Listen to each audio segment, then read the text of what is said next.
Сегодня кто у меня в гостях? Что ты ешь? Что ты почувствовала, когда началось дело 7-й студии? Внутри театра у вас есть ревность, козни, зависть?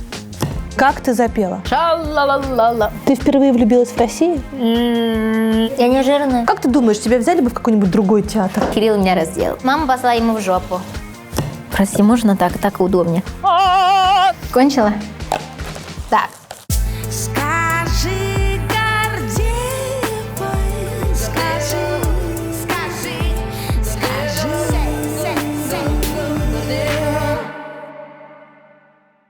Значит, у меня есть очень важный вопрос, без которого мы не можем реально начать. Хорошо. А тебя зовут как? Меня зовут Наташа. Нет, подожди, нет, я знаю, что Ян Г. А где здесь имя, а где здесь фамилия? Ян – это фамилия, Г – это имя. То есть Врешь. я вообще-то Г. То есть это очень странно, чтобы если по вашим правилам, типа, говорят, привет, я Г. Ну, как-то странно. Поэтому я прошу всех называть меня Ян Г. Как Китай. Как в Китае. В Китае мы обратим к человеку сначала фамилия, а потом имя. И вместе. А короткое все равно имя. То есть нет Да, такого там Ян Г, Цинь, Цзунь. Ну. Да, у нас слог очень маленький. Можно Гэша мне звать? Хорошо, Гэша. О, так и Да. будет. Да. Что мы будем готовить? Китайский Новый год. Мы будем готовить курицу в кока-коле. Что за пауза? Готовить это, как в Китае говорят, как ты держишь мужика, нужно делать их желудок. Я считаю, что это полная фигня. Ты была переводчиком с русского, да? Училась на переводчика? Я тебе объясняю. Говорят у нас так. Путь к сердцу мужчины Путь к сердцу мужчины. лежит через его желудок. Вот. Я считаю, что это просто полная фигня. А на самом деле через что? Я не знаю, но не через желудок. Потому что... Конечно, через ум, правда же? Мужчины любят умных женщин. Нет, они любят тупых, к сожалению. Это я знаю. Давай дадим им шанс. В Китае, когда мама приехала в Россию, они думают, что русские просто не очень умный народ. Почему? Это в Китае продаются крылышки 3 части. Мы отдельно продадим вот это начальной части, второй части и третьей части. И это разные части стоят и по-разному. Самой дорогой части вот это крылышко. Ну ее есть удобнее, конечно. Да. А тут мама говорит, тут ты просто коробочку ты покупаешь и все. Подожди, а ты из Пекина? Да, из Пекина. Ну, из Таджикистана, можно сказать. Все говорят, что я гастарбайтер. Я просто всех вру, что я из Китая, на самом деле. Все так говорят. Я уже сама не знаю, откуда, может, правда, я из Таджикистана. Вот родилась ты в Китае, прекрасный Китай, великая страна. Я У согласна. вас почти коммунизм уже построили. С человеческим лицом, с капиталистическим лицом. А что тебя в Россию-то потянуло? Ну, я не потянула, просто после школы была программа, которая бесплатно может меня отправить в Россию. Бесплатно, и думаю, что почему бы и нет, увидеть другую страну. Мы сделали визу, купила мне билет в одну сторону, и все, приехала. И не было никогда понимания, что я когда-нибудь буду жить в России, или я хочу, что увидеть эту страну, это была моя мечта. Это просто в 19 лет есть такой шанс. Поедешь? Ладно, поеду. И ты приехала в Саратов. Нет, я приехала в Тулу. В Тулу. Да. Тут очень много красивых людей, говорят в истории. Но я приехала, там не был Макдональдс, я была в шоке. Какой ты цвет выбираешь? Розовое, если можно, ближе к Барби. Ну нет, это чересчур. А может какой-то нежненький, как Румянец королев. Нет, это как одуванчики. Не как одуванчики. Одуванчики белые. Нет, Господи, да что ты? То есть нет, это как это называется? Это Как курочка? Нет, сахарная вата. Вот, сахарная вата. Если предположить, что ты не уехала из Китая и все это время провела там, что бы с тобой было? Во-первых, я уехала из Китая. Извини, просто не могу не баловаться. Я думаю, что, может быть, уже родила. Это точно. Уже 32, вся семья тебя давит, и даже сейчас постоянно спрашивают, а когда ты найдешь нам, когда наш родить ребенок. То есть как будто задача нужно родить. Я говорю, если у меня нет столько бабла себя кормить, а зачем мне ребенка? Но это ребенка, когда ребенка ты найдешь возможности. Я говорю, я не хочу, чтобы он плохо жил. Вот. Пока я не стану очень богатой женщиной, я не могу родить ребенка. С точки зрения творческой, смогла бы ты реализовать себя в Китае так, как ты реализовала себя в Москве? Нет, я бы не занималась творчеством в Китае. В чем дело? Я бы, может быть, вернулась из России, стала бы переводчица, может быть, чья-то помощница. Я не знала, кем я бы работала. Я бы такая же, бы послушана, мне сказали, тут, наверное, больше денег, и ты можешь туда работать. Я бы куда-то устроился бы. То есть обычная жизнь. А при этом это не означает, что я бы жила бы менее счастливее, чем сейчас. Ты понимаешь у меня? То есть уровень твоего счастья, это не зависит, типа, как ты живешь. Типа, ты стала актрисой, ты больше счастливее, чем обычные люди, нет. Если тебя любят, если тебя устраивает в жизни, ты будешь счастлива. Я думаю, что я бы не такая... Не то, что я сейчас хочу хвалить, что я умная, просто я бы меньше вещи знала бы. Вот. Меньше знала бы и меньше проблем. А это что мы с этой курицей будем делать? Я не знаю, я бы не хотела в этот готовить, чтобы вы ели это. Но это невкусно, там они кожи, а русские не любят кожи, а мы любим. Я люблю кожу.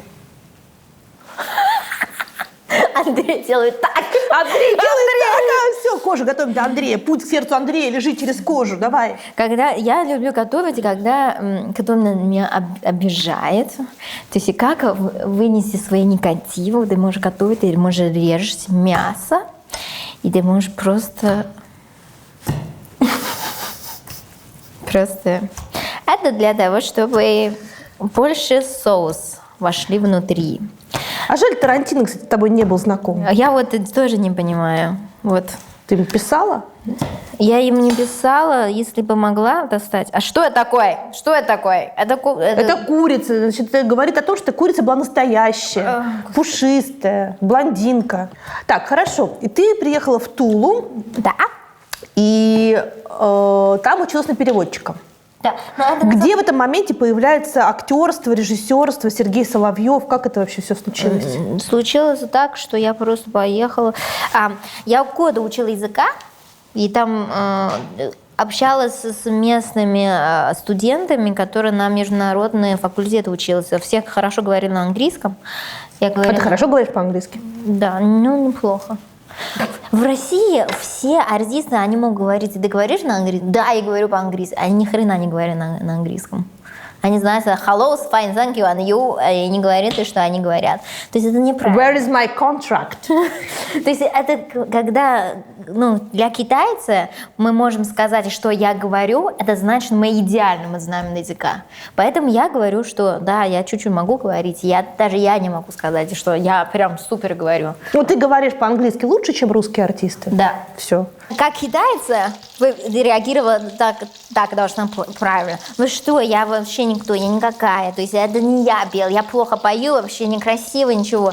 Это правильно принято в Китае так. А если в Китае говорят, да, это я, вот я такая молодец, и все говорят, какая она мерзкая. Вот так. Как ты почувствовала в себе актрису? Я никак не почувствовала актрису. Актрисы это не становятся, а рождаются. То есть, если тебе нравится быть в центре внимания, это ты актриса. Как это объяснять? То есть, не научиться, почувствовать. То, что ты хочешь стать актрисой, или ты актер, или ты актриса, это разные вещи. И ты стала актрисой, ты работаешь в индустрии, это тоже разные вещи. У меня никто меня не снимает. Только я сама себя снимаю. Подожди. Тебя снимали в разных хороших фильмах. Я могу тебе реально всем сказать, извиняюсь сильно, что мне пишет, Янгэ снимается в «Притяжении». «Притяжение» там снимался полсекунды. Эти сутки внимание всех новостных агентств приковано к событиям в Москве. За объектом наблюдает международная группа экспертов. Совет безопасности ООН выразил опасения. Как телеведущая там, а там просто полсекунды. Это просто, я называю себя массовкой. Массовка. То есть массовка нельзя говорить всем, она снималась в Я говорю, господи, еще мне говорят, второе приближение, я тоже там снималась, опять уже китайского телеведущего. Говорю, приходи на премьеру, не приду. Какой массовый приходит на премьеру, но это какой-то смешной. Ну, нет, нет. Хорошо, ты снималась? Я откладный человек, чтобы вы поняли. Ты с Евгением Мироновым снималась? Да, он прекрасный. Застегни. Старт. Внимание.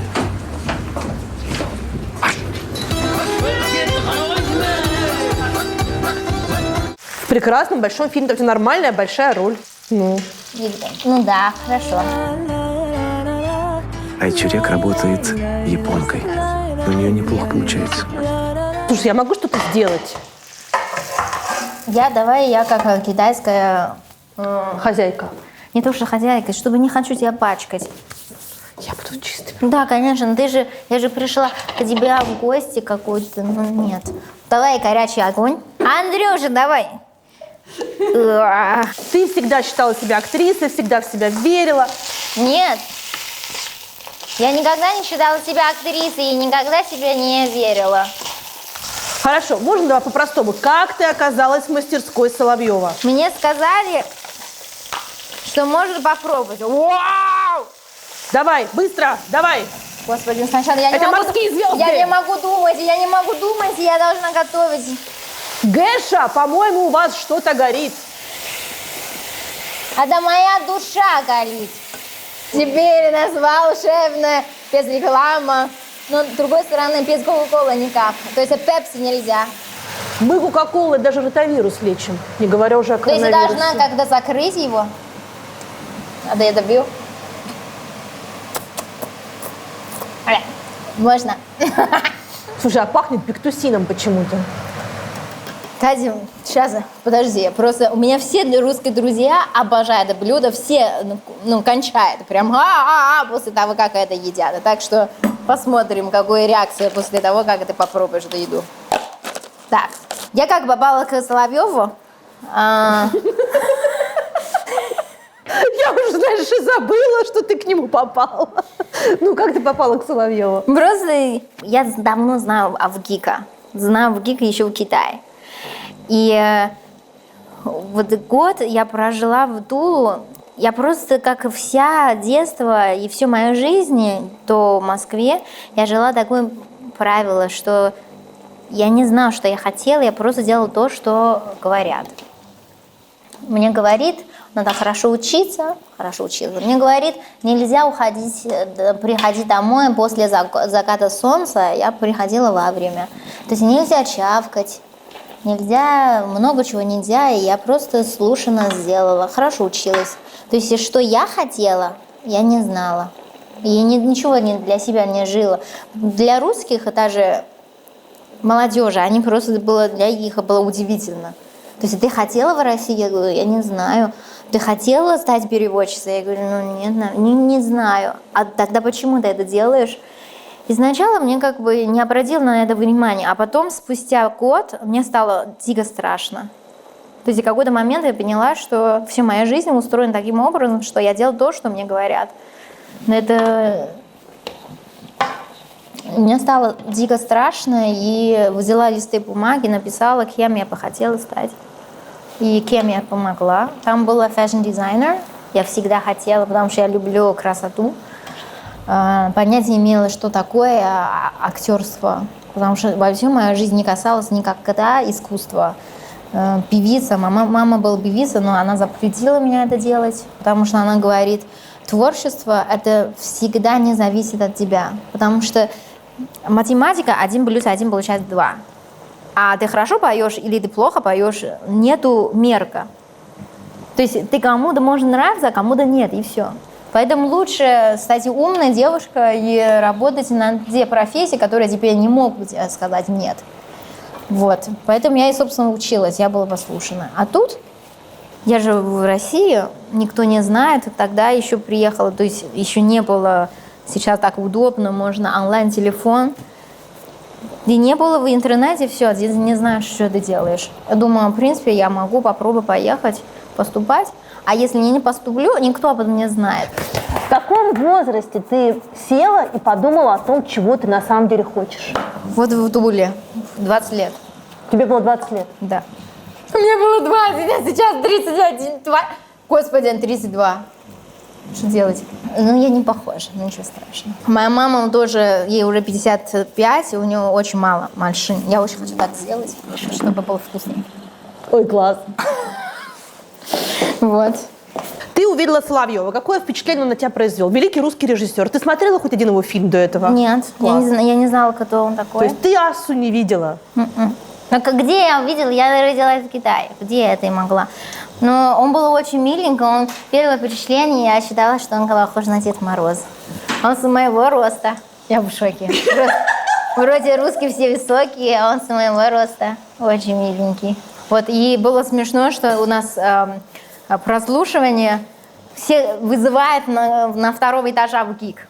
И, знаешь, Соловьев тут ходит, и мы в ряду стали, знаешь, как будто модели, не знаю, что просто все стоят в ряду, а Соловьев тут ходит. А, пиши, группа А, это Б, А, В. Типа по телевизору группа непонятно. Я была группа А, я думаю, А, наверное, хорошо. А потом говорит, все вызывали группа А, идите на прослушивание. То есть группами. А при этом он выбирал, скорее всего, по внешности. Потому что как наша группа, когда хотела группа А, это было они красавицы. Ты поступила на бюджет или ты поступила на платное? Но невозможно на бюджет. Да, это для русских. Потому что ты иностранка, тебе нужно было точно платить. Да, ну поэтому я и маме сказала, когда я уже поступила, уже, уже нельзя скрыть, и должна маме сообщить. Я говорю, я тут поехала в Москву, что-то я случайно поступала и поступила. Вот такая история. Я В институт кино. Да, должна решать. Она говорит, что реально не обойдешь судьбой. Это по-русски называется «от судьбы не уйдешь». От судьбы не уйдешь. То есть от судьбы не уйдешь. Вы моя судьба. Сегодня мы встретились здесь. Подожди, а деньги где вы взяли? Деньги мама продала квартиру, а я не знала. Если я бы знала, я бы никогда не пошла в ВГИК. Это была единственная ваша квартира? Да. Раньше мы хорошо жили, очень, очень дорого и богато. То есть до 16 лет я, наверное, 5 раз ездила только на автобус, могу сказать. Подожди, ты ездила 5 раз только на автобус, значит, ты ездила остальное время на такси? На машине, было водителя водить. Вау. Да. Потом, просто уже нет. Потом мы жили в съемной квартире до сих пор. То есть нету дома. В Китае нету квартиры, нету дома. То есть, по-хорошему, ты маме квартиру должна?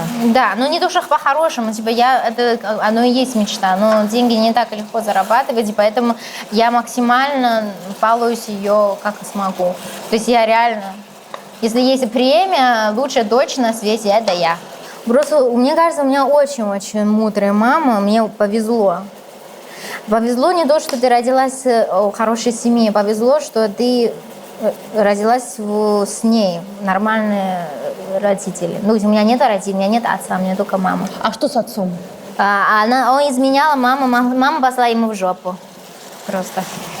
Изменяла, и все, до свидания. Она послала. А в Китае прям легко развестись? Нет, это было просто моя бабушка сказала, это такой стыда для нашей семьи, как я буду ходить и по соседам, мне тыкать за спиной, а мама говорит, что мне делать, если меня изменяет, пошел в жопу. И все. А как дети, как это все, что я не могу сама ее кормить? То есть дети это одна ты, у тебя нет братьев и сестер. Да, одна. Готово! Смотри, какой сексуально блестят, господи, боже мой. Я не знаю. Вот.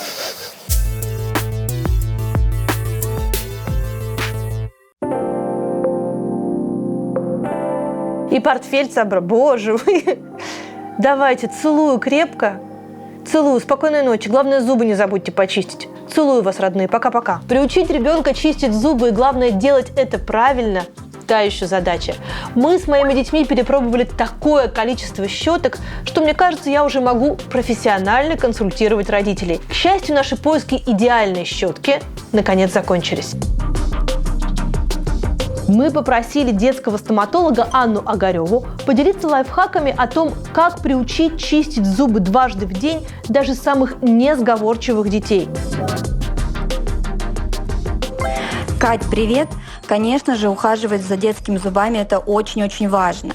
И очень важно начать этот уход с момента появления, вот как только зуб первый прорезался, сразу начинаем его чистить, активно начинать профилактику кариеса. Очень важно в этом участвовать родителям. Слушай, ну правильно, конечно, чистить зубы от десны к краю зуба такими выметающими движениями. Рекомендую использовать все-таки электрическую зубную щетку. Они гораздо лучше и эффективнее, чем простые мануальные. Могу порекомендовать Philips Sonicare for Kids. Эта щетка разработана именно специально для детей. Специальный поток микропузырьков возникает во рту, и он удаляет налет не только с поверхности зуба, но и между зубами. Специально для детей от 3 лет в Philips придумали зубную щетку Philips Sonicare for Kids. Philips Sonicare for Kids совершает правильные выметающие движения ровно так, как советуют стоматологи, и эффективнее удаляют зубной налет по сравнению с обычными зубными щетками. А еще Philips выпустили приложение, которое синхронизируется с детской зубной щеткой и в игровой форме учит детей правильному уходу за полостью рта. Интерактивный помощник Sparkly помогает детям правильно ухаживать за зубами, рассказывает основные правила чистки, показывает видео с различными техниками, отсчитывает время по таймеру, отслеживает прогресс и показывает результат. А еще у этих щеток очень милый дизайн. Ну правда, посмотрите. Идеальное сочетание качества и красоты. Кстати, у Philips есть зубные щетки не только для детей, но и для взрослых. Так что теперь чистыми зубами могут похвастать не только наши дети, но и мы с мужем.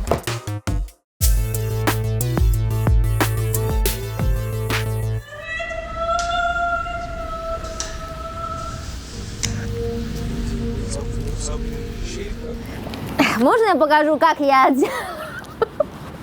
завязываю? Что это за шаурма? Я хочу заказывать шнурки вот так, на секунд. Оба. Ой, можешь еще раз показать, как Заметила? это? Смотри. Нет, смотри. Просто я волшебница. Спасибо. Пошли. Я хочу сказать, что реально шуба только можно носить в Москве, и все. Почему? В Москве и в Китае, потому что в Берлине меня бы убили просто. А ты кого убила для этой шубы? Я не знаю, надо я маме купила. Мама сказала, иди, даже идешь и будешь сниматься, давай не в шубе, чтобы не выглядеть как беженцы. Ты можешь в одном предложении сформулировать вот для тебя Гоголь-центр как комьюнити, как театр? Во второй дом. Для российского театрального сообщества, для культуры. Что такое Гоголь-центр? Чем этот театр отличается от всех остальных? Ну, моднее. Моднее в том, что тут, мне кажется, артисты свободные, необычные. И именно это не похоже на театр, конкретно место, как для работы. Мы, могу сказать, простите, что мы все тут живем. И отношения, это не похоже, как театр. Ну, то есть это не рабочее место для меня.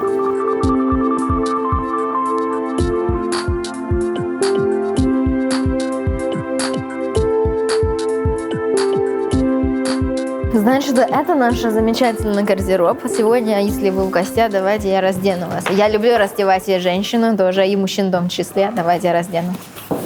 Это новая программа «Плюс 18». Сначала мы жрем, потом раздеваемся. О, Господи, как и то, что надо. В России что делают? Раздеваются, едят. Вот я сниму свою кожу. И...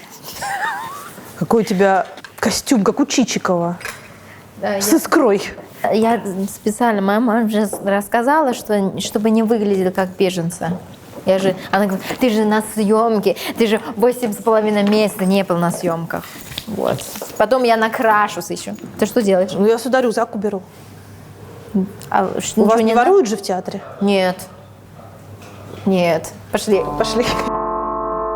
Что нравится, это не похоже на обычный театр. У меня же нету никакого представления, что такое театр для меня. То есть, когда я была в Китае, я же не знала, что такое театр, что такое кино, искусство. Вообще понятия не имела. А тут вот театр, который совсем не традиционный.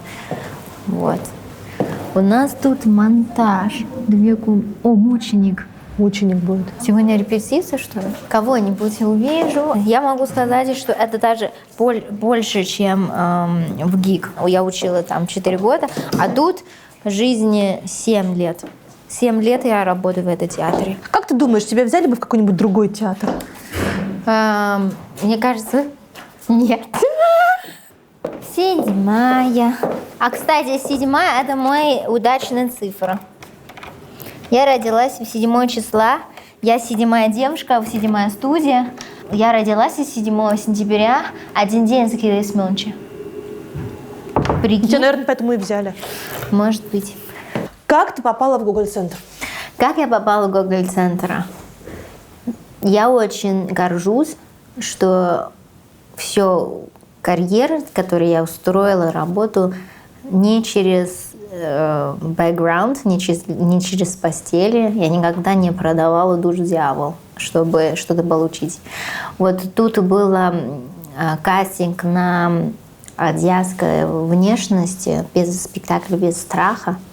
И там требуется вот азиатской внешности. И посоветовали, и посмотрели, и как раз и подходили, и репетировали. При этом это не спектакль Кирилла Семеновича, а Влада Наставшего из Рики. Его обожаю. Вот. После этого Кирилл был доволен мою работу и взял меня в театр. Это прям первый сезон, открытый сезон. И Гоголь-центр тогда не было такой Гоголь-центр, как сейчас. Он просто был новый театр. Вот, и мне было интересно, потому что я посмотрела спектакль Кирилла Семеновича, я просто была в шоке. Вот, и так сильно влюбилась в его творчество. И была, в принципе, рада тут побывать и попробовать что-то нового. Ты понимала, что это за режиссер, что придется тебе играть, в чем тебе придется участвовать? Нет, изначально я ничего об этом не знала. И для меня Кирилл Семенович тоже не звезда был, потому что я никого не знала, как вы знаете. Никакой театральный режиссер, даже не знала, кто такой Соловьев. То есть я никого не знала. А посмотрела его спектакль «Сон в летнюю ночь», спектакль, который не был, вот, который самый скандальный. Я была в шоке, я такой в восторге. Тогда еще плохо говорила по-русски, я училась на 2 курсе, но 4 часа, как иностранный человек, смотрела все, безумно интересно, что держало меня все время внимание. Это невозможно, я считаю.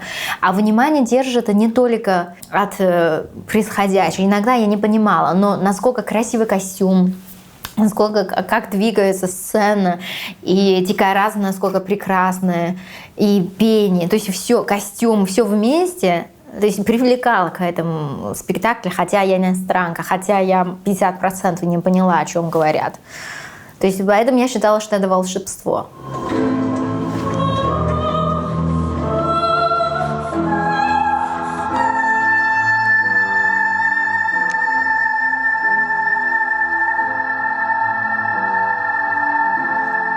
Мы в костюмерную, которую я всегда мечтала одеть корону. Мне ни одной короны не дали никогда.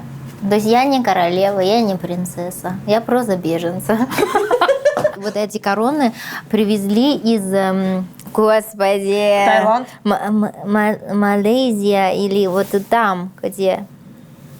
Индонезия. Индонезия, Малайзия. Да, это вот. Этих короны из Индонезии он привез. Кирилл сам привез? Да, Кирилл обожает костюм. Я тоже люблю, когда процесс, когда он на спектакль выбирает костюм, можно просто целыми днями выбирать. И он всегда важно, как одевается. Иногда привозят какой-нибудь очень крутой винтажная сумка Шанель или какие-то штучки. Он любит красоту. Он сам все покупает? Да. И он, вот это для меня, я помню, когда было «Кому на Руси жить хорошо», я репетировала долго спектакль, а перед спектаклем у меня были съемки у Алексея Ефимовича Учителя «Матильда», и, собственно, я не могла играть в спектакле. Кирилл говорит, иди сниматься.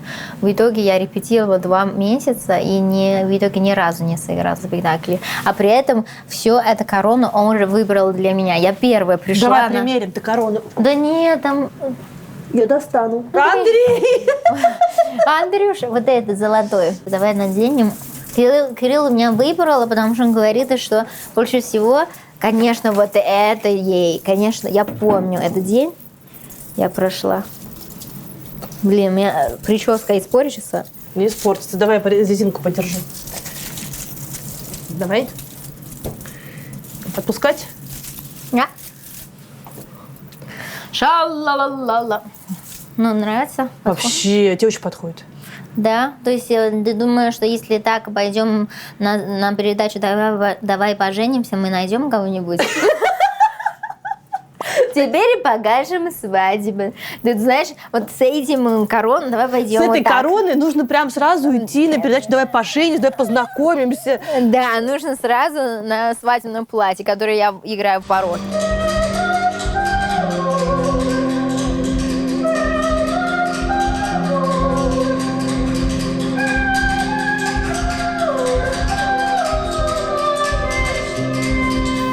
Вот такое у меня платье, еще тут. Там прям фонарики, и мы специально делали такой материал, что когда мы мазаем черные краски, можно стирать. Они не пачкаются. Это внутри. Мне специально, смотрите, какие пушапы сделали. Насколько вы видите, что у меня груди нет, да? То есть нету никакой груди, и поэтому делала какие пушап. То, что я переживаю, я уже 8,5 месяцев не была в России, я боюсь, что я потолстела и не влезу в этот костюм. Это будет совсем печально. Ситуация какая? Тебя выгоняют из страны?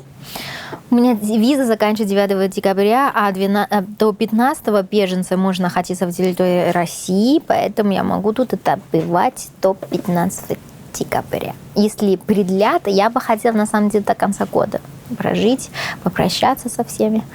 Так, и подожди, и что? И ты уезжаешь с концами? Ну, пока нет возможности тут побывать просто. Почему? Потому что виза заканчивается. И А почему тебе не дают новую рабочую визу? новую рабочую визу делают 2,5 месяца. А если я уеду в Германию, жду пригласительную на рабочую визу в Германии, все равно я не могу въехать в страну, потому что сейчас въезд запрещен с рабочей визой. То есть я могу получить визу, но с этим визой въезда все равно не могу приехать. То есть бессмысленно.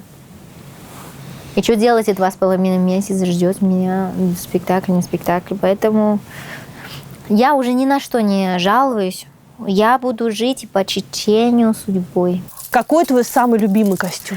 Вот Кирилл Семенович нормально меня попалывала на спектакле вот «Аусайд» и в «Декамерон». Просто в спектакле «Декамерон» у меня 3 кимоно. А кимоно, как я говорила, Кирилл Семенович, ему так важно все, эта красота обязательно должно быть настоящее. То есть тут есть кимоно, но у меня тут есть кимоно, которое, видите, смотрите, там все шито, с золотами, все такое. Офигеть! Это безумно красиво. Это, конечно, не 1500 рублей стоит, это ошибка. Ты там сама поешь? Да, это не по фонограммам, это точно. Я могу обещать. И у нас все вживую поем.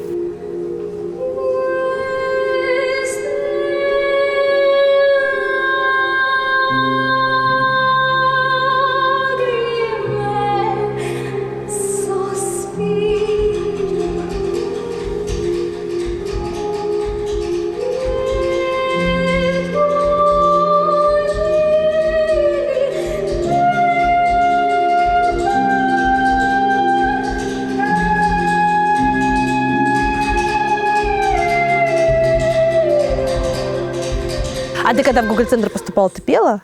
Он знал, что ты поешь? Да, но я не знаю ноты. Я единственная актриса Гоголь-центра, которая не читает ноты. Ты начала свою карьеру, на самом деле громкую карьеру, далеко не с артистической деятельности, начала ты с того, что ты пела. Как ты запела? да-да-да, так и пела. Господи! Или как шалала. Просто... Что ты спела на минуте славы, когда ты пришла? Эхо любви. Меня выбрали. Покроется небо пликами звезд, и выгнутся ветви упруга. Тебя я услышу за 1000 верст. Мы эхо, мы эхо, мы долгое эхо друг друга. Мы эх. Да мы эхо. Ну да, когда я пою, как будто ангелочек, а вообще да дьявол. А когда пою, как будто... Вот так. Да, и это Нет, было слушай, так, Анна да. Герман — это генетический код в России. Это ты прям в сердце, так бах, все. Ну, поэтому, мне кажется, любили не совсем правильно образа. То есть даже часть Янгэ, это не полностью Янгэ. Все любят из-за того, что я такая няшечка. Но я такая хулиганка, извращенка маленькая. Извращенка, или неправильно слово сказала. Ты сейчас давай аккуратней. Хорошо. То есть, как бы я еще хулиганка, я, может быть, и хорошенькая, может, серьезная, может быть, злая динозаврика. Это все может быть. Да, то есть, а люди любят то, что ты миленькая, ты нежненькая. Может, когда-то я нежненькая, но большинство, как бы, я не очень нежненькая. Ты дошла до финала, но ты не выиграла минуту славы. Нет, не выиграла. Почему? Может быть, недостаточно талантлива просто. Ну, как еще оправдать? Я только себя оправдаю. Наверное, недостаточно хороша, недостаточно крута. Тогда и есть понятие, чтобы куда двигаться. Надо стараться быть лучше. Но потом ты пошла на шоу «Голос». Да, это случайно вышло. Почему случайно? Потому что я пела, я помню, в клубе или когда, да, один чувак просто пухой, и держит мою руку, Янгэ, дай ручку. Янгэ, реально, типа, тебе нужно просто, не знаю, в голос ходить, страна должна слышать твой голос, все такое держала, я просто... Но он очень честно мне говорил, 2 часа. Я думала, что, может быть, стоит задуматься. В следующий день я было нечего делать, я сидела дома, у компа, ну-ка, подаю заявку. Подавала заявку, выполняла 2 часа вот эта заявка, ненавижу технику, просто не понимаю, как это делать. И была истерика, и закрыла комп. Я не знала, на самом деле, подала или не подала, не поняла. А там в заявку петь надо? Не, там система просто, как бы вести всякие штучки. Вот, а потом забыла про это. А потом мне агент звонила через 2 месяца что-то. Я говорю, ты подала заявку на «Голос»? Я говорю, да, точно. Естественно, я не брала трубку, когда мне кто-то звонил. Вот. Ну и пошли на это, как это называется? Слепые прослушивания. Не слепые. То слепые, еще там конкурсы нужно пройти. Я помню, что пришли, все там стоят, а я просто, мы пришли со своим товарищем, чтобы мне музыканты. Думаю, что-то это рано, давай пойдем жрать, типа, сосисочку. Мы тут, значит, Хорошо, вот вы там готовить не начали. Да, конечно, не готовим. Ты что, конечно, не готовим. Что, может, пройди, что ли? И мы просто жрем сосисочку, шутим. И уже орет, кто-то наш бежит, и типа въезжает, где этот номер? Я говорю, господи, это же мы все бросаем, идем, бежим вот в студии. И говорит, наша десятка там стоит, а кто первый? А там, я не хочу первый, ну это хорошо, мы пойдем первый. Тогда если никто не хочет, и просто пошли и пели, и все. Что пели? Белый come together. А потом сказала, ну да, потом типа сообщим, типа можно на слепых. Вот и сообщили, что можно на слепых. Вот и «Голос». И дальше ты приходишь на слепые, и почему ты выбираешь Билана? Потому что никто и не повернулись к нам.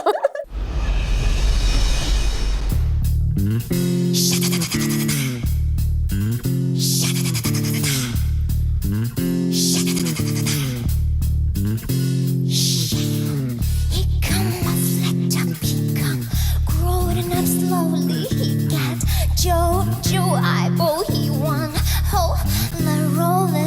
got hair down to his knee. Got to be a joker, he just do what it please. Yeah.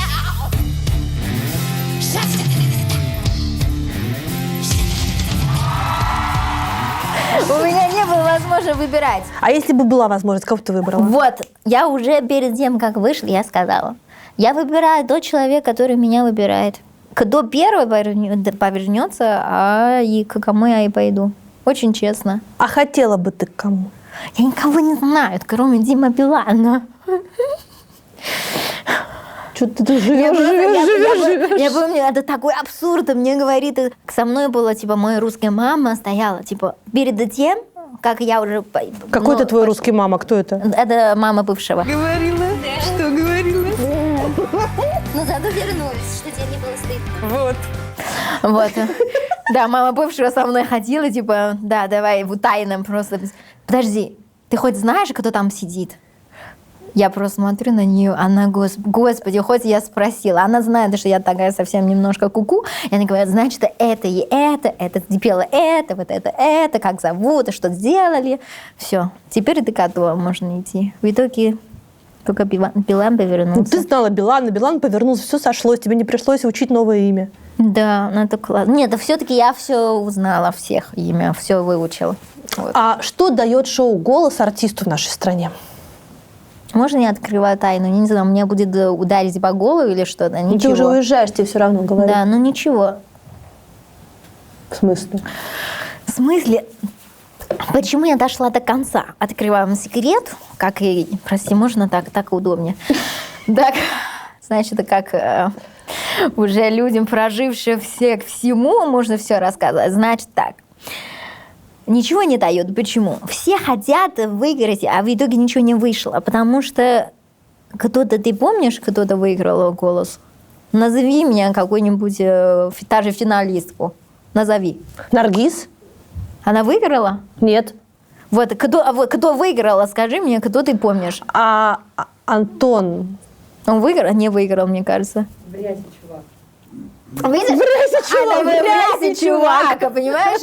То есть, ребята, даже сейчас, мне кажется... Нет, Антон такой в очках квадратных еще Ну, был. не выиграла, понимаешь? Самое интересное, что сейчас, Короче, мне кажется, никто из людей не зрители перед камерой будет думать, господи, кто выиграл? Никто об этом не помнит, потому что и не помнит ничего.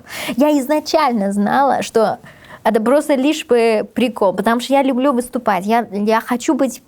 Я хочу петь. Ну, подожди, во всех странах шоу «Голос» — это некий трамплин к большой карьере в шоу-бизнесе. Но это кому как пойдет. То есть нельзя рассчитывать. Почему в России это не трамплин? В чем проблема? Не в России, то есть везде. Нельзя рассчитывать, что это сейчас я выиграл что-то изменить в своей жизни. Нет, изменить в своей жизни не из-за того, что ты что-то делаешь для этого. Не из-за того, что ты пошел в шоу, тебя увидели. А чтобы дальше с тобой работать, это другое. И чтобы заинтересовать одно и другое, или другие продюсеры, чтобы увидели у тебя этот талант и нашел точно такой же вкус, как у зрителей, чтобы люди стали тебя слушать, это совершенно разные вещи. То есть это 1,000,000%, что ты можешь стать известной. И нельзя на это рассчитывать. Если будет так жить, будет очень несчастная.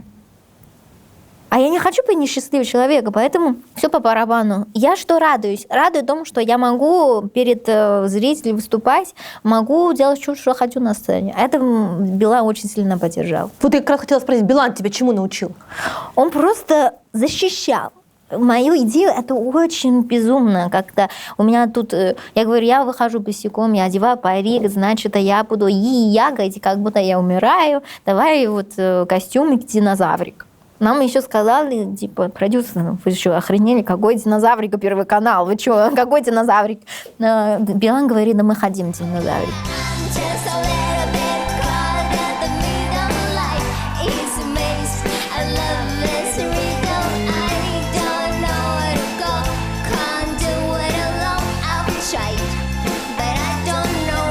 Что ты сказала по-китайски в полуфинале, когда был прямой эфир? 谢谢中国的朋友们对我的支持，谢谢大家。Вот это первое. Я сказала, типа, благодарила все китайцы, которые голосовали за меня. Ты не говорила ничего про 7-ю студию и Серебренникова? Нет, я просто сказала, я хочу передать слово, я хочу передать и КС, и что я его люблю и очень скучаю по нему. КС, я сказала. Спасибо за любовь, которую вы мне отдали, которые последние 2 года мне так не хватали.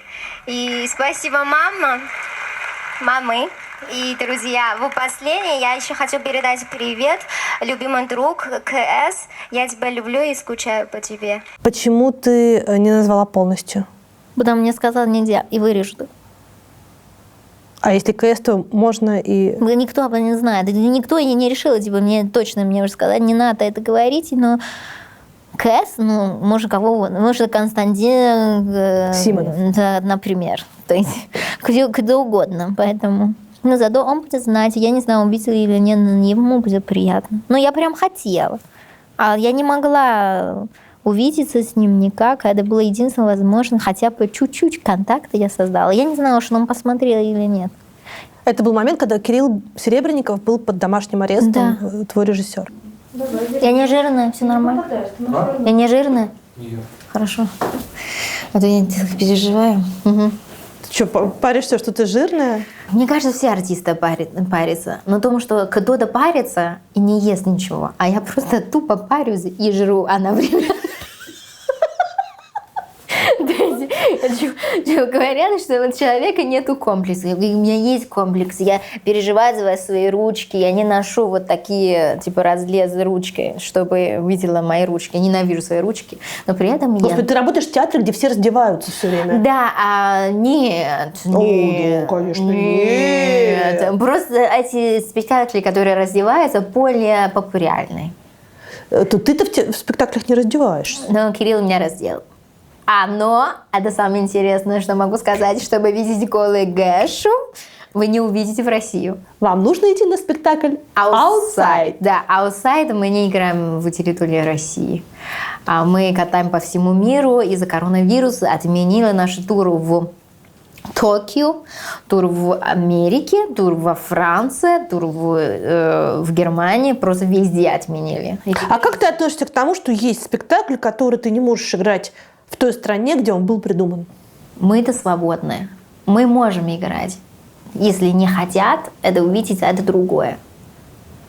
А мы-то не боимся. Почему, как люблю это место? Я считаю, что это место в условно не свободная страна, свободное место.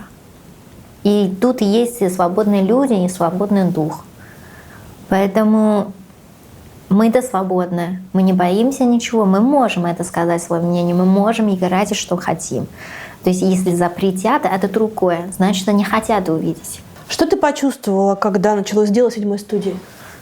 Я считаю, что как лица китаянка, это абсурд.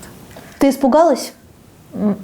Я не боюсь смерти. Почему я должна бояться жить? Я просто это не понимаю. То есть все, что со мной случилось, я уже что можно бояться? Вот застряв в чужой стране и всякие ситуации в моей жизни, типа несколько раз, чуть не убил меня. Это ничего, я уже ничего не боюсь. Бояться, что закроют театр, что ты потеряешь работу, что у тебя будут проблемы из-за того, что твой режиссер находится под арестом? Всегда будет проблема, но есть вера. Это самое главное, что Кирилл меня научил, что верить и терпеть. Вот и что Россия учила. Соловьев учил меня любить. Вот. Радоваться, просто быть довольной. А Кирилл научила верить и терпеть. Внутри театра у вас есть ревность, козни, зависть? Нету. Ко мне не может быть никогда, потому что я китаянка. А это что, это охранная грамота? Нет, я никого не забираю роль, еще чего-то. Зачем? Ревность – это из-за того, что у тебя есть, и у других нет, они могут ревновать. А если у всех есть все? Это самое ужасное, что может быть на свете – ревность. Моя мама говорит, люди ревнуют тебя, потому что ты недостаточно крутая.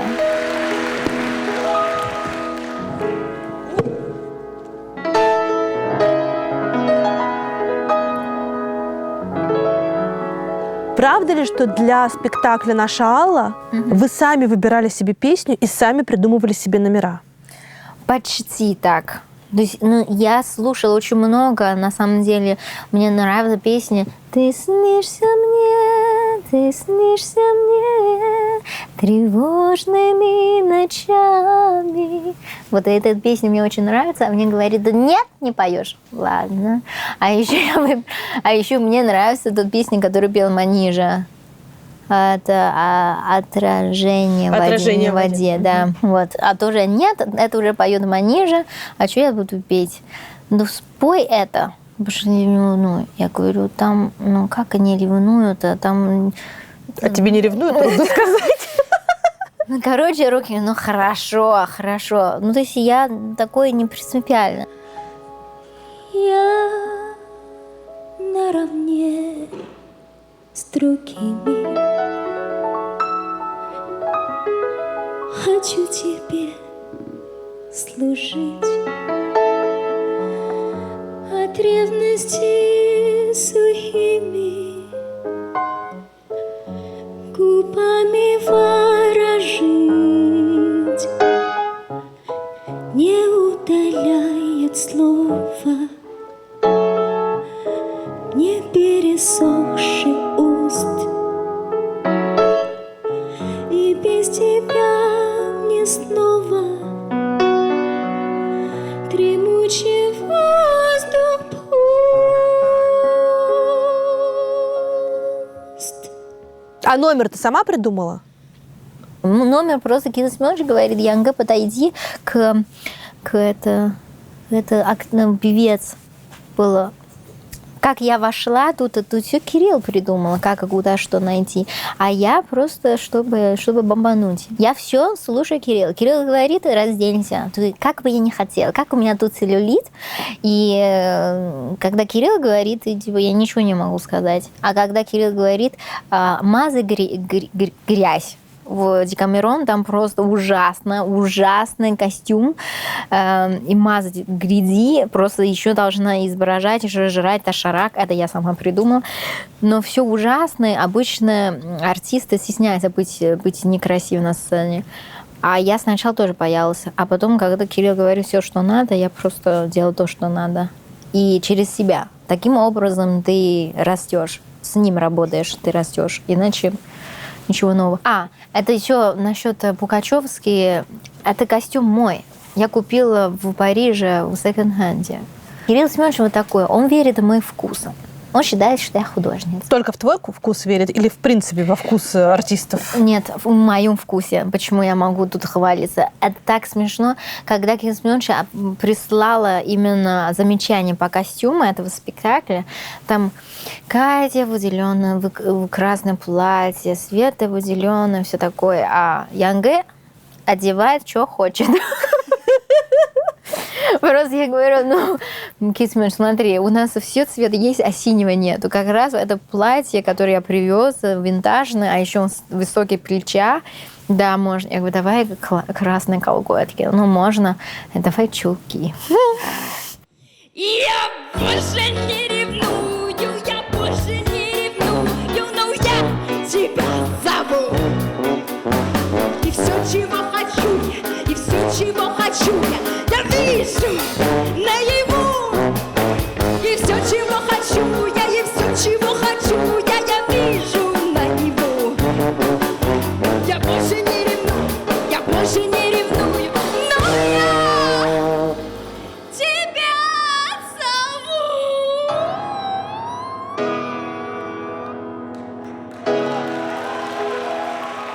Ты говорила о том, что на тебя однажды нападали. О чем речь?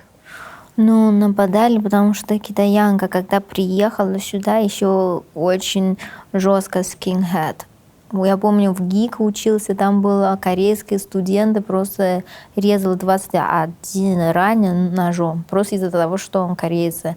Это... 21 студент был ранен? Нет, один студент, просто раны на теле 21. То есть 21 нож... рана на теле одного человека? Да, просто нож тыкали. Из-за того, что он корейцы. И это был опасный район, на юге. 10 лет назад, типа, еще нам все сообщили, когда из Китая приехал сюда, что тут skinhead. Это жестко. Что апрель опасный месяц, и концы года. Почему?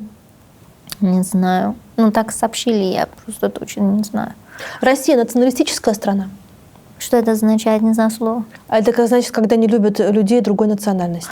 Да, в принципе, да, вы такие, правда. Но я думаю, что я выхожу из этой категории. Все-таки меня любили очень много людей, и даже в телеке тоже меня любили. Вот. Хотя не знаю, за что. В Германии тоже есть национализм? Ну, есть. Ну, тоже есть. Везде есть. То есть нету такое, что русские такие, китайцы такие, немцы такие. Везде есть хорошие и плохих. Если я перееду жить в Китай, по отношению ко мне будут такие же проявления национализма, как по отношению к тебе были?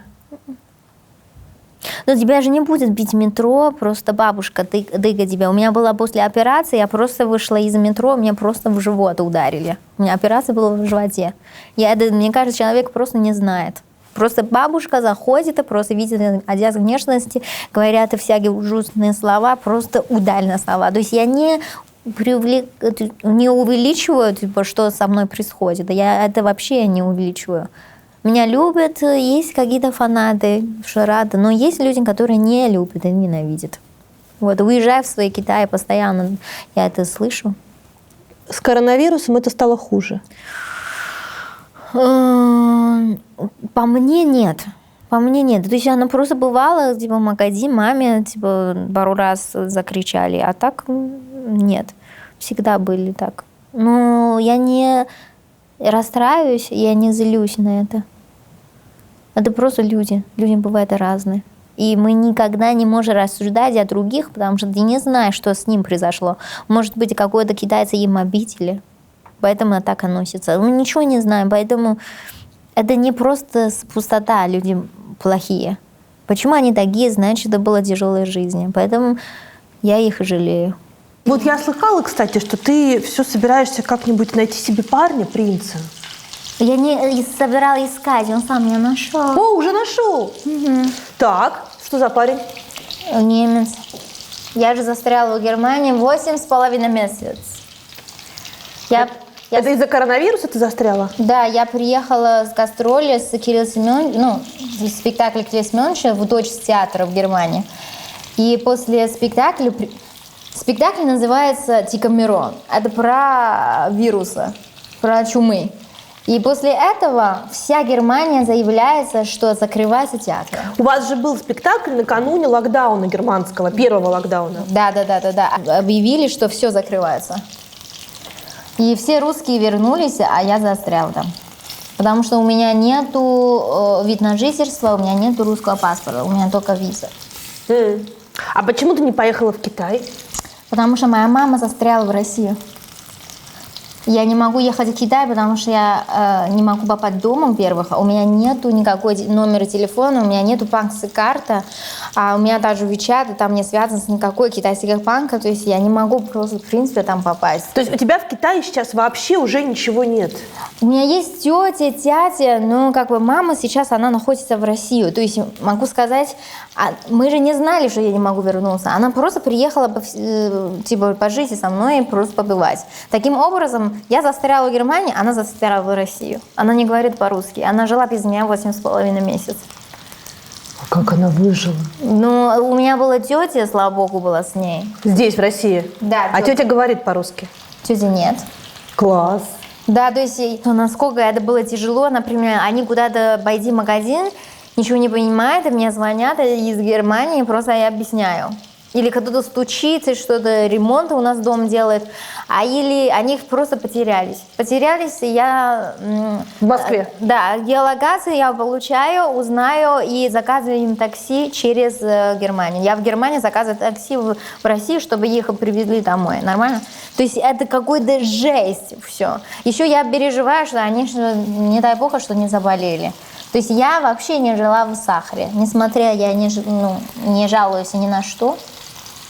А почему они не могли в Китай уехать? Потому что билеты стоило 1 000 000 рублей на один человека. Спасибо. 1 000 000 рублей. И изоляция, чтобы бесплатно, ну, у нас нету бесплатно, то есть ты должна сама платить, вот, если тогда посчитать вместе, на один человек 1 000 000 рублей. А сейчас я им купила билеты двоих, и на изоляции 21 день в гостинице они забирают. Но все проживание должна сама платить. Я посчитала, где-то 500 000 на 2 человека. Нормально. А это уже намного дешевле. То есть ты сейчас прощаешься с Гоголь-центром? Ну, нет, я могу играть все спектакли, которые находятся в другой стране. У нас же, если состоит гастролями в Германии, во Франции, я все могу играть. А в России... Больше никогда? Когда-то, может быть, и после короны все может быть сейчас. То есть если кончится коронавирус, то с рабочей визой ты сможешь приехать? Да, мы можем делать новую визу, это вообще не проблема. А сейчас вообще никак. А когда он закончится, непонятно. Это трагедия? Для меня нет трагедии. Трагедия – это то, что ты считаешь, что это трагедия. А если я не считаю, что это трагедия, тогда у меня в жизни и нет трагедии. Ну ты даешь. Да, чем мне было сложно? Почему я могу выживать в любой сложной ситуации? Потому что я так решила, что моя жизнь прекрасна, и все. Я так решила. Пошли. Ты хочешь меня обнимать, я вижу. Да, я хочу тебя обнимать. Как же ты будешь без работы-то? Я найду работу. Китайцы не умирают. Мы же трудолюбивы. Я придумаю что-нибудь. Как всегда. Когда ты будешь вспоминать о России, или когда ты сейчас думаешь о России, какая главная песня будет у тебя в ушах?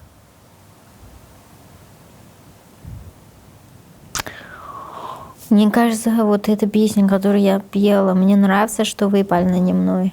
Мне нравится, что вы больны не мной. Мне нравится, что я больна не вами, что никогда тяжелый шар земной не уплывет под нашими ногами. Почему люблю Россию? И ты любишь город, страну не из-за того, что ты просто его любишь. Все-таки и не предмет ты любишь человека. Ты любишь те людей, которые с тобой создали какую-то историю, которая незабываемая. То есть, если ты хочешь вернуться, не то что увидеть это города заново, ты хочешь встретиться с человеком, который подарил незабываемую историю и воспоминания. Я не знаю, я вернусь или не вернусь, но я буду всегда благодарить за все люди, которые мне помогли, и все зрители, которые меня обожали, любили. Но мне просто правда очень грустно, что... И, наверное, так и есть. Я попрощаюсь с Россией навсегда. У меня 2 недели, чтобы попрощаться с друзьями. То есть я держу и всегда радуюсь, и пытаюсь скрыть этого. Но это же очень большая часть моей жизни. Я была дура и стала кем-то. Целые 10 лет моей жизни. То есть я буду скучать очень сильно. И мне чуть-чуть страшно, чтобы заново что-то начинать. И страшно, и жалко, что бросать все, что я строила здесь. Потому что я буду ночевать с ноября, но с вашей любовью я не боюсь. Не бойся. Не боюсь. И я русский человек, и все верующие, и те, которые хоть чуть-чуть меня любят, и можно пожелать мне удачу. Вот. И я буду стараться, и буду всегда вспоминать все, что только хорошее. И буду желать только хорошее. Вот все. Есть салфет? Ну, сейчас принесем. Убирайте. О, Андрей! Вы должны снимать просто везде. Андрей, просто я не знаю, что мне Андрей, делать. Без нас тебя я не знаю, как мне дальше жить, конечно. Значит, мы тут садимся. Сейчас у меня тут уже все. Мы сначала увлажняем губочки. Точно 18+. Ладно, поскольку у нас сегодня вечеринка неполиткорректных вопросов, Да. вот есть какая-то специфика того, как красить восточный разрез глаз? Мне говорят, что мне идут все. Нет, мне говорят просто из-за того, что тут расстояние огромное. Поэтому ты можешь еще что, какой любой цвет. Из-за того, что темный цвет глаз, поэтому нужен любой цвет. А форму, именно тут, что пространства много, значит, что очень много можно нарисовать. Китайцы очень любят зацелованные губы. Это как? Вот как так. Типа внизу тут темнее, чем вокруг. Ну то есть как будто бы ты уже целовалась, и у тебя смазалась помада. Да, типа того. А тут в России любят, что максимально, чтобы ядрено, чтобы больше губы были. То есть, чтобы губы вот такое. Когда меня красят, это типа больше контура вот тут туда. Я куда рисуете? А то половина рота уже губы. Такой свисток. Да. Чем китаянки отличаются от японок, японки от кореянок? Вау, это будет так, насколько интересно. Значит, если человек кривые зубами, вот с кривыми зубами, типа, может, 50% это из Японии.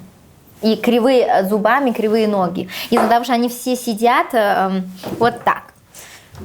Их так с детства учат. Ну, то есть, в принципе, у них все спят на полу и сидят всегда так. То есть, они все время сидят, и поэтому у них круглые ножки. А корейцы, большинство сейчас, все звезды, которые вы видите, это вся индустрия 100% пластическая операция. 100%. То есть это всем известно. Даже китайцы специально, чтобы делать какую-нибудь операцию, они едут в Корею делать. Потому что они там делают очень классно, прям не видно. А у китайцев? А китайцы просто красиво. Хорошо, скажи, пожалуйста, для всех китайцев все европейцы тоже на одно лицо? Для моей мамы изначально да. Прикинь, когда она первый раз... Ой, господи, что-то очень бело. Первый раз мама пришла, познакомиться, она курсники. Она просто бедла все на свете. Я говорю, мама, Дима блондин с голубыми глазами. Вова кудрявые волосы, темные глаза. Ну как можно путать? Мама говорит, они же одинаковые. Вот. Какой фильм о Китае нужно посмотреть людям, какую книжку прочесть и какую музыку послушать, чтобы, если не полюбить, то хотя бы как-то открыть свое сердце Китаю? Это много всего. Есть хороших, например, «Жизнь Пи» это снимал китайцы. И Джан Йимо, это мне нравится просто из-за того, что его фильм, это все красиво. Но Ван Кар Вэй всем нравится, он популярен, поэтому мне не нужно кому-то рассказать, какой фильм посмотреть. Разница в том, что азиатское кино это есть очень тонкая любовь. Насколько народ очень скромный. Поэтому любви и скромнее, чем обычно. Мы не так показываем любви. Мы просто ждем полканного человека. Ты впервые влюбилась в Россию? Не знаю. Да или нет. Но меня в России научили любить, это точно. А когда я любила, я тоже встречалась с мальчиком, он еще был в Китае. Но когда случилась со мной реальная любовь, я поняла, что для меня, наверное, я их не так любила. То есть, если ты встречаешь эту любовь, ты можешь встречать с 5 разных чуваков до него, а после него ты понимаешь, эти любовь, которую ты читала любви, и не было любовь. Вот. А я могу сказать, что я любила одного человека всего лишь. Вот, за все это время. Поэтому я снимала фильм. Это «Ню». Да. Ты фильм «Ню» сняла про свою любовь. Да, но не про свою историю. Пожалуйста, ребята, не думайте, что это про себя, потому что там главная героиня пытается переспать с кем-то. Все людей, какие-то бабушка очень любит меня в шоу-голос, они посмотрели, я помню, было просмотр, они встали и говорили мне «проститутка», и ушли просто. Они реально думают, что это я хотела переспать со всеми и переспать спала, но это какой-то кошмар. Слушай, идея фильма «Ню», по-моему, в том, что она ищет свою любовь и не может найти. Она просто ее ищет, не вот с фонариком ищет. Нет, это просто отмазка. Это все, что бывает, типа она ищет, на самом деле в итоге все эти мужиков есть тень этого человека. То есть все связано с главным героем, который в фильме нету. У меня фильм, типа главная мужская роль, он есть некая фигура, которую ты не видишь, но ты слышишь. То есть я сделала таким образом, что все мужские персонажи озвучила одного человека. И это тот человек, который я люблю, который в фильме, вы не видите его. Тот человек, о котором этот фильм, знает, что этот фильм о нем? Я думаю, да. Да, точно знаю. Но я не знаю, он посмотрел или нет, главное, до сих пор. Очень интересно, как он реагировал. Есть тонкий нюанс, только он поймет прикол. И у меня там в фильме, если кому-то интересно, можно найти. Главный фильм, там два портрета от этого человека. А все думают, что то, что видите кино, на самом деле там есть два картинки, я нарисовала, очень похожи. Кстати, картинки я рисовала сама. Я из соображений этических не буду тебя спрашивать, кто этот человек, но прямо сейчас мы покажем фрагмент из фильма с картинками. Но это все равно не он.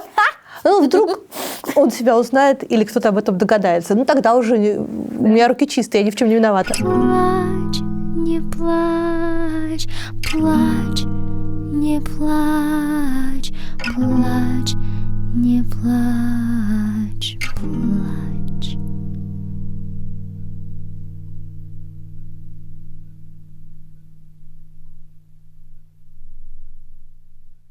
Я бы тебя простила,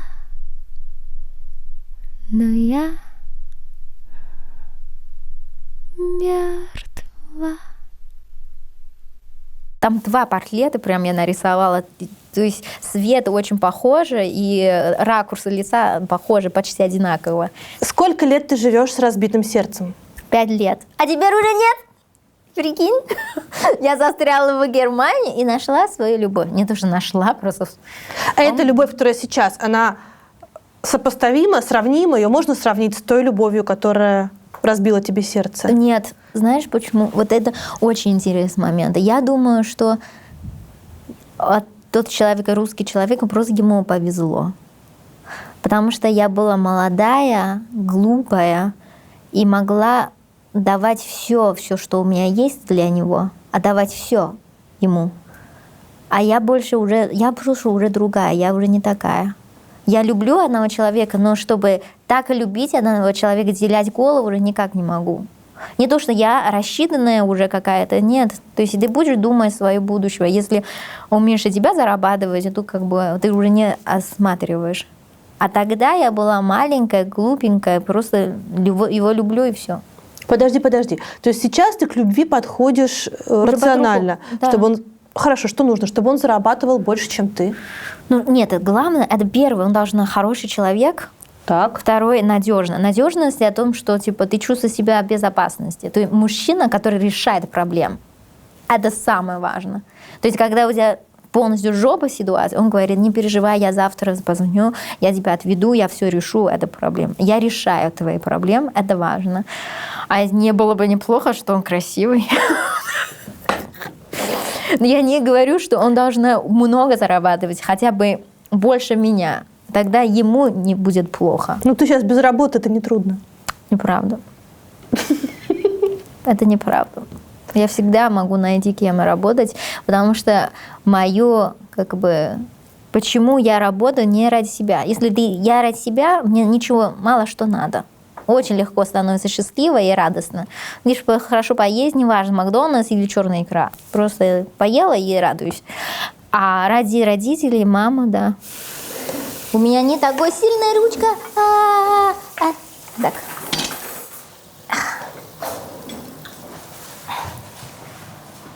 Вообще-то очень красиво и сексуально. Смотри, как Очень блестят. красиво, очень коричневое с синим, это очень красиво. Почему синий-то? А вот это серое. Понимаешь, у нас такая программа, там люди цвета выбирают. Знаешь, зачем? Потому что, чтобы я выучила цвета, я не все цвета знаю. Так. Это журавликом называется? Нет, это... Дракончиком? Да, это может быть змея. Да. Хорошо, так. Значит, дорогие друзья, нужно это кунжут прямо как вишенки на торте. Да, правильно? Ну, вкусно. Прям, что это значит вкусно? Никто тебе не поверит. Это мы, Сейчас, подожди. мы делаем рекламу или не реклама, господи. А, да. Жиру с Янге. У меня Жиру с Янге. Да, у меня рубрика такая. Рубрика. Господи, у меня есть телефон. Где мой телефон? Я должна снимать. Господи.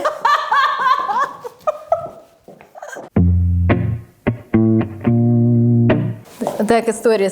Это очень важно. Вот такой контент. Господи, сегодня кто у меня в гостях? Жиру с Янге. Что ты ешь? Я ем курицу в Кока-Коле, посыпанную мелкими белыми зернами. Геша забыла туда положить половину продуктов, что обещала, но сейчас мы попробуем. Давай. Эротично есть? Давай, давай. Кончила? Нет? Нет. Круто, ё! Вот это да. Трудно ли быть женщиной-режиссером? Сейчас уже хорошо, потому что после феминизма, когда ты женщина-режиссер, у тебя может быть больше шанс попасть на кинофестивали. Да? Потому что типа слишком мужское. Понимаешь, когда Оскара, если нет азиатской внешности, хотя бы второго постепенно персонажа, и тогда фильм не можно номинировать на лучший фильм «Оскар». То есть у меня шанс. Ну, у тебя еще шанс снять фильм, который будет номинирован на «Оскар». А ты же сама снимаешь, что у тебя очень удобно, так сказать, безотходное производство. Ну, я просто, все говорят вот такие слова, она режиссер. Я как бы бомжарский режиссер, у меня бомжарский продакшн. Я ненавижу уже снимать как бомжарский. Я хочу хорошей камеры, я хочу просто свет, оборудование, я хочу больше людей. Знаете, сколько людей сейчас плачут на площадке, посмотри на них. Но мы не можем просто камеру, давай тут ставим свет, и давай вот это самое. Ну невозможно. У меня столько классной идеи. Вот сейчас я хочу, давай я что-нибудь хотя бы сниму рекламу, чтобы я почувствовала эти бабла на съемке. Я хочу буду трогать эти деньги, ну хотя бы видеть. А сейчас все, что я смотрю, например, в кино, я не смотрю другое, я смотрю, господи, тут такой деньги, вот эта локация, вот это сейчас, когда фильм Кристоф Нолан, это новый, Да, довод. они типа первый чувак пришел просто типа ноги просто наступила на это какая-то виолончель. Я говорю, господи, если 5 дубр снимается, значит 5 виолончелей, это столько бабла. Я уже считаю о виолончели, понимаешь? Мой фильм вроде все типа, участвую в фестивале, все говорят, как классно. Просто реально снимаю все на коленке. Я так хочу хотя бы чуть-чуть снимать рекламу. Я сейчас типа уже кому написала, что в агентстве, чтобы я была режиссер, снимать рекламу. Знаешь, в чем проблема? Меня не берут на работу. Несмотря у меня призы, несмотря у меня уже 2 полнометра, не дают мне снимать. Потому что у меня у Шерилы там не коммерческий как бы материал.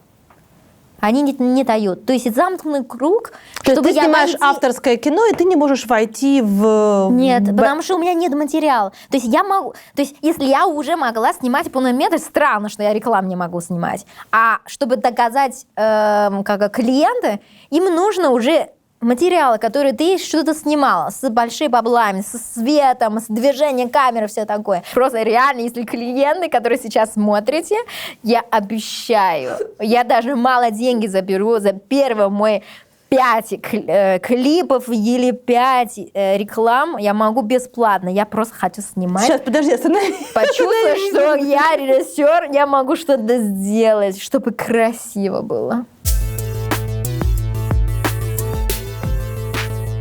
Если бы ты могла выбрать, кем бы ты родилась, мужчиной или женщиной? Я не хочу выбирать это. Почему? Ну, я сейчас женщина, я знаю, что со мной происходит, но я-то не знаю, какие труды у мужики. Может быть, им тоже тяжело. Никто не знает. Но есть и китайские мудрости. Не обязательно быть мужика, знаете почему? Потому что мужчины устроят мир, а женщина управляет миром. Ой, ну это сексистские все дела. Это не сексистские дела, объясняю. Мужчина, в принципе, им мало что нужна для этой жизни. Им не нужно супер красивые, типа, уходы каждой недели. Им не нужно, типа, жизнь была красива и жрала. Но большинство мужики, им все равно, что жрет. Просто главное было, чтобы не было голоден. Им не требуется, что 50 миллионов платья или макияж, и все это. Им не нужно. Или крем от целлюлита. Да, им не нужно столько. Все, что они стараются ради женщины. Вот, например, Обама, почему он крутой? Потому что у него жена крутая. Ну, потому что умный. Он не то, что он умный, а жена умная. То есть любой крутой мужики, за него стоят очень крутая женщина. То есть это не бывает же, что какой-то супер крутой чувак, а у него баба какая-то дура. Ну, не бывает это так. А сейчас, может быть... бывает! Нет, а как им стал? Он уже как бы кем-то стал, но жениться на какая-то дуру, это может быть. А как он стал, всегда не было дура. Они могут бросать эту женщину, которая устроила ему как бы успех. То есть, понимаешь? Хитро. Да, а чтобы кем-то стать, чтобы стать крутым мужиком, нужна поддержка очень классного женщины. Китайские мудрости, я верю, очень сильно верю, и это мне очень помогает в жизни, какой-то философии. Это не просто так. Например, мы тоже говорим двери к дверям. Если жениться, нужно одинаковый уровень. Семья должна быть похожа. То есть если один очень богатый семья женится на очень бедной семье, будет проблем. Можешь ли ты себе представить, что президентом России станет женщина? А мне не важно, женщина или мужчина. Главное, она была хорошей, с головой и доброй, и думала о людей, не себе. В Китае может быть руководителем женщина? Я не знаю, может, все, что можно на этом свете. Если мы можем полететь на Луну, все может быть. И ты можешь стать президентом. Я бы не хотела. Вот, в чем дело. Вы молодец. А ты бы хотела? Я тоже не хотела нахрена. То есть я не... Извините. Просто, женщина не может быть счастлива. Мы все-таки женщины. Наша главная задача не карьера. Мы хотим любви. Началось. Да. То есть, когда у тебя есть любовь, ну, это может быть любовь к зрителю, который тебя обожает. Типа, ты говоришь, что я люблю карьеру. Нет, ты любишь то, что тебя любили. А ты женщина. Поэтому, чтобы мы получили любви, это мы получаем счастье. Поэтому кем мы работаем, мы мама или мама. Если ты радостна и счастлива, я считаю, что это женский успех. Вот. Главное, что ты была довольна и радостна. Что ты выбираешь, свободу или безопасность?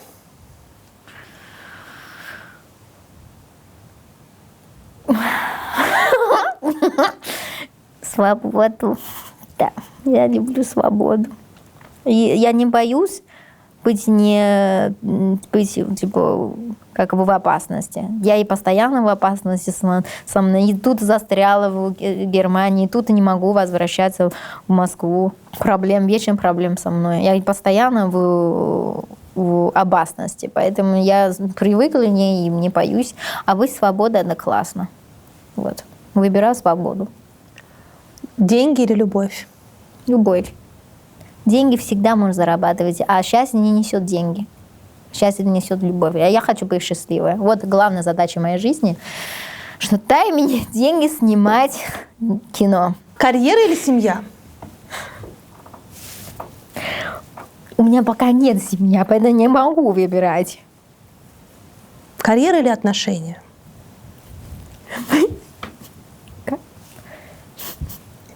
А какое отношение, понимаешь? Просто это опять люди будут рассуждать, что я хитрая. Нет. Хитрая и умная — это совершенно разные вещи. Не, Геша умная, ребят, Геша. Просто много людей, когда первый раз меня встречают, вряд ли можно подумать, что я умный человек. Когда я прихожу к собеседованию с продюсером, чтобы с такими ногтями или такой странной ресницами, или, не знаю, вот странной прической. Ну, такая красивая. Обычно все очень странно. Поэтому никто не верит, что у меня тут есть ума. Все думают, что у меня куку там, как у курицы в голове, какой размер мозга. Вот. А так... И нехорошо, чтобы все знали, что ты умная. Зачем им это знать? Главное, ты все знала, и это самое важное. Представь себе, что с тобой будет через год. Через год с Я не хочу родить ребенка, это точно. Что будет, то и будет. Я буду всегда рада. Я обращаю к будущей Янге через год. Я хочу, чтобы всегда была такая радостная, и можно постараться просто похудеть, просто ради меня, чуть-чуть, да? Просто, может быть, чуть-чуть поменьше есть, заниматься спортом, да? Но я тобой горжусь, потому что ты всегда старался. И будешь стараться. Но побольше звони маме, побольше баловаться. Вот, и ничего не бояться. Минуточку. У меня есть для вас важное, хорошее сообщение. Дело в том, что пока мы готовили этот выпуск, пришла супер хорошая новость. Янге продлили рабочую визу, то есть она сможет подольше остаться в России и продолжить работать в любимом театре. А это значит, что под Новый год чудеса все-таки случаются. И дает надежду на то, что 2021 год будет полегче, чем 2020, чего я нам всем с вами и желаю. До встречи в январе. С Новым годом! А теперь песня. Мне нравится, что вы больны не мной. Мне нравится, что я больна не вами, что никогда тяжелый шар земной не уплывет под нашими ногами. Мне нравится, что можно быть смешной, распущенной и не играть словами, и не краснеть удушливой волной, слегка соприкоснувшись рукавами.